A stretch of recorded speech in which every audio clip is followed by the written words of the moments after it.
I think that an election management body should not rush to introduce technology.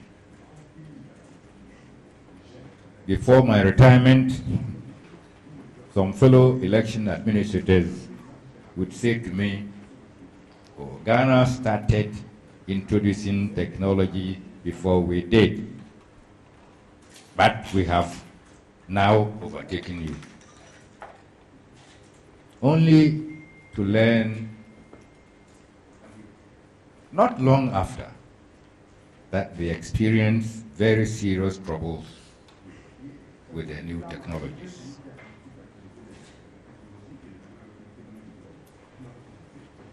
It is not helpful to view the introduction of technology in terms of a race for honors. I have said time and again that my personal take on the issue of introducing technology into election administration is the seemingly contradictory dictum of making haste slowly.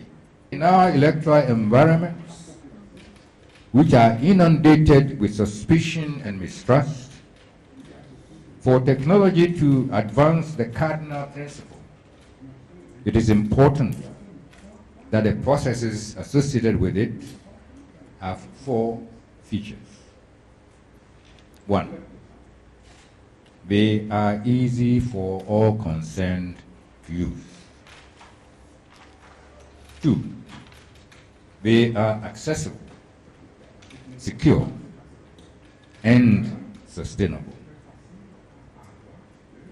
3, they contain sufficient safeguards to ensure transparency, fairness, and accuracy. And 4, their outputs are auditable in case of controversy. We all know that technology can be used to solve problems of efficiency, but it should not be acceptable for technology to promote efficiency at the expense of these features. Mr. Chairman, usually an election management body will do a number of things before it introduces new technology. And I want to mention a few of them. It will carefully consider what it wants a technology to do. You don't just go to the shop and buy election machines. They are tailor-made if you take time and do your homework. It will review the track record of the technology if it has been used elsewhere for the same purposes. It will assess the suitability of the technology to the local, social, and environmental conditions. It is very important you don't introduce electronic voting into an environment where most of the people are, as we say, BBC, born before the computer, and are not acquainted with some of these processes and so on. So, whether the machine is suitable for not only the social but also the environmental context is very important. Some of these machines exposed to great heat just conk out, won't work. And you have to provide, if you want them to work, shade, sufficient shade. So assessing the suitability of the to the local, both social and environmental context is very important. Usually the EMB will evaluate the cost implications for sustaining the technology. It will try to ascertain the level of trust of the political parties and the elections in the new technology. And there were some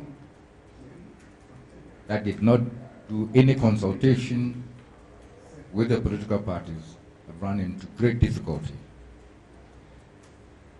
It's always important to try to dialogue with the political parties and explain to them exactly what is happening and the benefits that the technology will bring. Electoral commissions will also consider the security issues related to the new technology. And let me say that if you cannot build a durable firewall around the technology, but as well not introduce it at all, because political parties are always trying to find ways to break into the system. Finally, it will adequately test the operational capacity and the accuracy of the outcomes of the technology before it is used in an election. This is very important. Some people just go and buy them and then put them in the field for, to conduct elections.